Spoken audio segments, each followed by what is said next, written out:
In the history of rock and roll, some bands sell a ton of records, and some bands, well, they start entire movements. But a very, very rare few do something else entirely. They build a fortress. Today, we're talking about Pearl Jam, a band that didn't just play the game, they built their own. I mean, it's the ultimate David versus Goliath story, right? At the absolute peak of their powers, Pearl Jam stared down the very machine that made them superstars and decided to fight it. So, the big question is, how on earth did they pull it off? To really get Pearl Jam, you have to look way beyond the music. The reason they're still selling out stadiums today, decades later, isn't just because of the amazing songs. No, it's a masterclass in something totally different: institutional design. Now listen to that word sovereign. It's perfect. While so many of their peers were getting chewed up and spit out by the chaos of the music industry, Pearl Jam was quietly, methodically building a self-sufficient system, that fortress, to protect themselves. This wasn't some happy accident. It was the plan all along. And this right here, this was their guiding principle: artistic autonomy. Every fight they picked, every risky decision they made, it was all in service of this one single goal: to be the masters of their own destiny, free from the whims of record labels, MTV, you name it. But here's the crazy part. Before they could build that fortress, they had to survive their own success. The band's rise to fame wasn't just big, it was a seismic event that created a crisis they had to solve, and fast. 13 times platinum. Just let that sink in for a second. That's over 13 million copies of their first album, 10, sold in the US alone. This thing was a monster that lived on the charts for almost 5 whole years. By any measure, they were on top of the entire world. And this was no fluke. Their next album, VS, sold almost 1 million copies in its first week alone. That was a record back then. This wasn't just success anymore. This was absolute domination, which makes what they did next just completely shocking. So you're the biggest band on the planet. What's the next move? More videos? More interviews? Bigger everything, right? Nope. Their reaction was to slam on the brakes. They flat out refused to play the game. They decided the price of that kind of fame was just too high. And they went all in. I mean, think about it. They just stopped making music videos. In the golden age of MTV, that was basically career suicide. They ducked interviews, they avoided promotion, they systematically took apart the very machine that had put them on the throne. All this pushing back, all this resistance, it was all leading to this, the big one: a head-on collision with the undisputed heavyweight champion of live music. This was the ultimate test of their entire philosophy.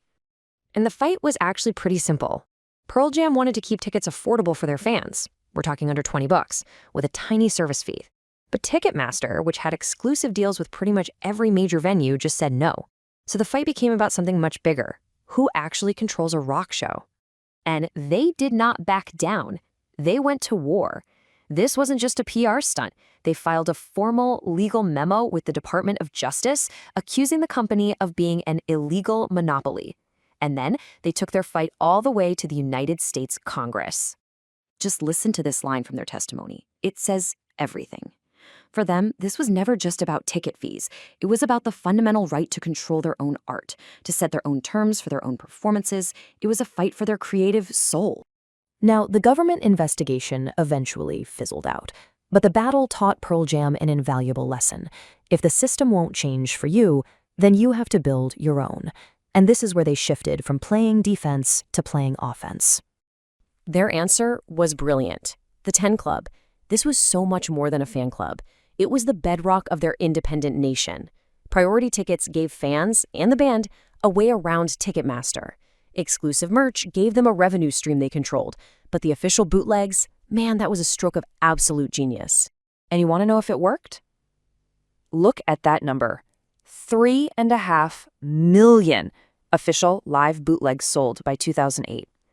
They basically saw a black market, and instead of trying to crush it, they just created a better version. And in doing so, they built a massive, stable business that was 100% their own. So what does all this add up to? All these fights, all this careful construction, it created an institution. A band so resilient, so well structured, that it could survive storms that would have torn anyone else apart. And you can see that strength everywhere. After the unimaginable tragedy at the Roskilde Festival, they had the autonomy to completely overhaul concert safety. It gave them the platform to fight for causes they believed in, to pioneer things like carbon offsetting for their tours, long before it was cool.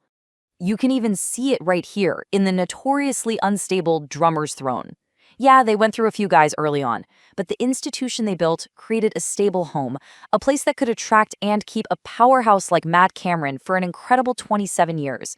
That's the foundation you build a legacy on. And that really brings us to what might be the single best description of the band ever. They became the Grateful Dead of grunge. Not just for their legendary live shows, but for building an entire ecosystem around their music. An institution that has, frankly, outlasted almost everyone. Which leaves us with one last really big question. Pearl Jam built their fortress in a physical world of CDs and ticket stubs. But today, in a digital landscape completely dominated by a few streaming giants and social media algorithms, could an artist ever really do this again? Is that kind of sovereignty even possible anymore?